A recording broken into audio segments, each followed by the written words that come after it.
Il joue au ballon dans un square où il n'y a jamais personne. Quand tu le verras, tu sauras que c'est lui. Si tu le vois, ne va pas le rencontrer, ou tu mourras.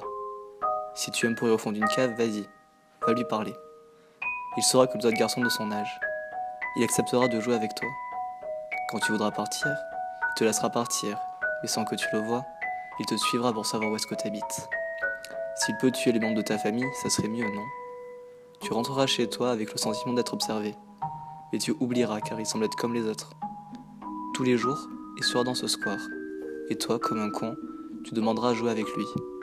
Bien sûr, il acceptera, car il semble être gentil. Au bout de 6 rencontres, il passera à l'acte. Il t'emmènera chez lui. Tu joueras, tu seras heureux d'être avec lui. Jusqu'au jour où il te proposera d'aller au sous-sol. Tu pourras toujours fuir, mais il te rattrapera toujours, jusqu'à ta mort. Il ne te lâchera pas. Le plus simple est donc de venir dans sa cave. Il te fera entrer, il dira « Viens, je vais te montrer mon vélo, on pourra en faire dans le parc. » Quand vous serez deux, il fermera la porte. Ce sera la fin. Vous serez dans le noir complet. À ce moment-là, il rira. Puis, t'assommeras avec ce qu'il a à portée de main. Quand tu te réveilleras, un sourire difforme se dessinera sur son visage qui semblait si innocent. Tu essayeras de bouger, bien sûr. Tu n'y arriveras pas, car tu seras enchaîné.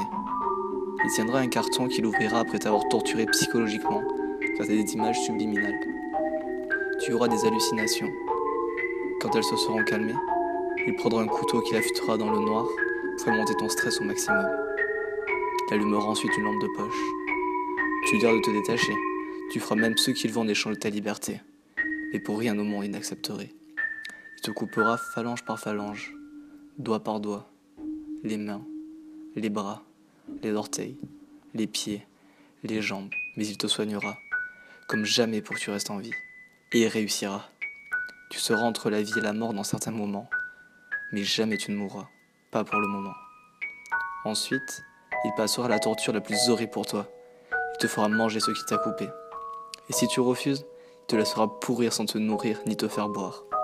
Alors, forcément, tu craqueras et tu accepteras. Il te rasera la peau jusqu'à ce qu'on puisse voir tes os. Mais cette fois, il te laissera mourir. Quand tu seras mort, il te donnera à manger au chien. Ce chien, tu le connais bien. Il a déjà hanté tes pensées, beaucoup de fois. Ce chien est comme son maître. Il a un sourire difforme sur toutes les photos qu'on prend de lui. Mais, as-tu déjà pris une photo de lui ?